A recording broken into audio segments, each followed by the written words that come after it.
Sur invitation de Vincent Edesiliki, l'ambassadeur des Pays-Bas en Côte d'Ivoire a rencontré les Hollandais d'origine ivoirienne à Amstelveen le 2 février 2024.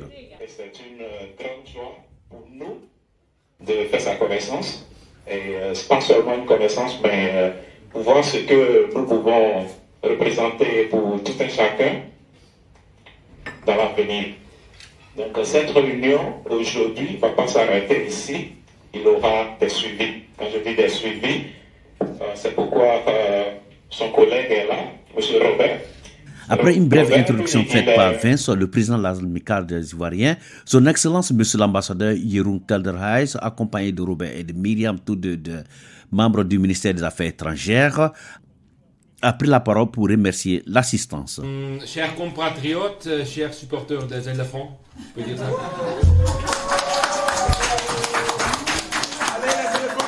Allez, les éléphants. Merci beaucoup pour être venu ici. Mon français n'est pas parfait, donc excusez-moi si je perds le mot en français, je vais continuer en néerlandais. Mais si vous ne me comprenez pas, il faut faire le point et je vais répéter. Moi, je m'appelle Jeroen Kelderhuis, je suis venu ici avec mes collègues. Myriam, qui travaille au sein du ministère des Affaires étrangères à La Haye, mais qui aussi connaît très bien l'Afrique de l'Est. Et bien sûr, Rob Seistermans, qui est le chef du bureau qui s'occupe avec l'Afrique de l'Ouest au sein du ministère des Affaires étrangères à La Haye, aux Pays-Bas. Donc moi, je suis depuis 5 mois et demi l'ambassadeur du royaume des Pays-Bas à Abidjan. J'ai une carrière déjà de 25 ans, presque au sein du ministère des Affaires étrangères. Et j'ai travaillé dans beaucoup de pays, aussi en Afrique, par exemple le Burundi, Tunisie, mais aussi en Irak, Iran, Turquie, Sud-Soudan. Au Sud-Soudan, oui. Mais maintenant, à Abidjan, première fois étant ambassadeur, donc c'est un grand honneur. C'est le roi Willem-Alexander qui m'a donné la lettre de créance pour donner au président Ouattara. Et j'ai donné cette lettre de créance qui confirme en fait d'être envoyé de ce pays, notre pays, en Côte d'Ivoire. Donc c'est une procédure un peu en chaîne, mais ça veut dire que le chef de l'État, de notre chef d'État, confirme qu'une personne est l'ambassadeur. L'ambassade, comme M. Fens a dit, se trouve au plateau, si vous savez c'est où, au sein du bureau de l'Union européenne pour le moment. Et là-bas, nous sommes rouvrir l'ambassade parce qu'il y avait une ambassade avant, mais depuis, je crois, 2016, l'ambassade ouvre les relations, les liens économiques. Ça veut dire on veut établir des liens entre nos secteurs privés, les entrepreneurs néerlandais et les entrepreneurs ivoiriens. Et surtout, on a fait un focus sur l'agriculture parce qu'on croit, et c'est clair, que l'agriculture c'est le secteur le plus fort en Côte d'Ivoire et surtout dans le domaine du cacao. Le Néerlandais est un pays important pour le Côte d'Ivoire parce qu'une grande partie de cacao de Côte d'Ivoire et aussi Ghana passe par le port d'Amsterdam pour être transporté partout dans le monde, pour être transformé dans le chocolat. Donc cacao est important, mais aussi l'horticulture. On voudrait vraiment renforcer avec la connaissance et le savoir-faire de Néerlandais, qui sont très forts dans l'agriculture, comme vous savez, renforcer aussi le secteur agriculture en Côte d'Ivoire. Donc, il y a quelques mois, pendant ma première semaine, on a signé quelques accords de protocole avec le gouvernement ivoirien pour en fait faire ça, renforcer le lien entre les Pays-Bas et Côte d'Ivoire dans le domaine de l'agriculture, horticulture et aussi le domaine de finance. Ça veut dire il y a un institut qui s'appelle NL Invest International, oui, ça, qui a signé un accord de protocole avec le ministre des Finances pour 300 millions d'euros, c'est une grande enveloppe, pour différents secteurs, surtout aussi dans l'infrastructure, de l'eau, de la sanitation, le développement de ports, par exemple à San Pedro. Donc plusieurs projets pour l'avenir.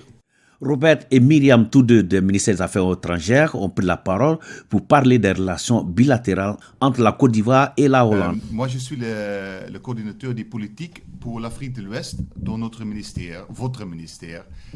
Parfois, comme M. l'ambassadeur dit, on pense que ce ministère à La Haye est un ministère où des gens travaillent seulement sur l'étranger et restent là-dedans, dans ce bâtiment. Pour nous, ce n'est pas le cas parce que nous sommes responsables pour presque 15 pays en Afrique de l'Ouest. Il y a beaucoup de gens qui sont des Néerlandais avec une origine des pays-là, comme les Ghanéens, les gens de Bénin, le Nigeria. C'est à nous d'être en contact avec eux. Voilà pourquoi moi j'étais très très heureux quand M. l'ambassadeur disait qu'il a déjà des contacts avec vous. Parce que c'est moi et mon équipe, nous avons préparé des autres rendez-vous avec des autres gens, des Ghanéens, des Nigériens aux Pays-Bas aussi pour renforcer les liens là.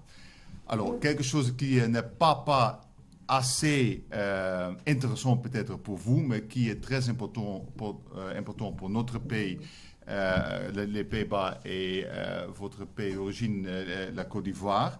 Ce sont des liens économiques, mais aussi, surtout, et de plus en plus important, les liens politiques. Notre ministre de la Défense était en Côte d'Ivoire. Elle a signé un accord avec la Côte d'Ivoire. Notre ministre des Affaires et de coopération veut aller à Côte d'Ivoire. Moi, je suis responsable pour essayer d'avoir des consultations politiques avec le gouvernement Côte d'Ivoire et les Pays-Bas dans une façon qui est renouvelable. Alors, il y a de plus en plus des liens entre le Côte d'Ivoire et les Pays-Bas qui sont en train de renforcer sur des différents thèmes. On a vu la semaine dernière quand le Mali, le Burkina Faso et le Niger disaient qu'ils vont voilà. Là, il y a beaucoup des effets là, non? L'économie, l'immigration, la sécurité, tout ça. Et c'est aussi à nous, les Pays-Bas, d'être en contact avec les gens en Côte d'Ivoire et surtout avec l'ambassadeur pour comprendre ce qui se passe, ce qui sont les besoins des gens de Côte d'Ivoire et le gouvernement pour être en contact avec eux pour essayer ensemble de le régler. Alors on essaie ça pas seulement avec le grand frère Nigeria, mais surtout avec tous les autres pays dans l'Afrique de l'Ouest et en Afrique comme continent. Nous voulons travailler à partir d'une relation d'équité. Donc, on est sur le même niveau et tout ce que ça veut dire. On veut aussi essayer d'être le plus cohérent possible. Le plus cohérent possible, je dis ça comme ça parce que ce n'est pas toujours évident. Parfois, il y a des intérêts au niveau des valeurs. Parfois, il y a des intérêts au niveau économique et ce n'est pas toujours facile de les... Mais on fait notre mieux d'être cohérent. Et j'ai déjà parlé des valeurs, les droits humains, ça reste important pour les pays aussi, dans tout ce que nous faisons en Afrique. La rencontre s'est terminée dans une atmosphère musicale avec des prestations de groupes artistiques africains.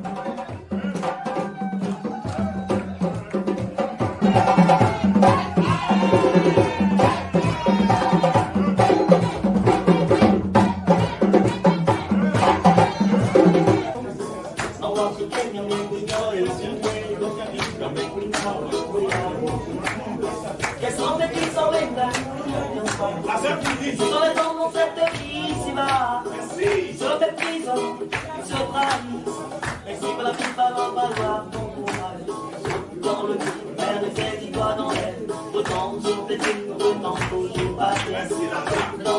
vers le fait, il doit dans l'est, et on sur tes pieds, et retombe toujours par terre, laisse tomber. quand mes 12 équipes t'ont fait de mal. Ne te laisse pas aller, que ça ne t'empêche pas d'être sage. Laisse passer, qui le 12 et qui te rend pas. Essaie d'oublier, que je réceptif à mon message.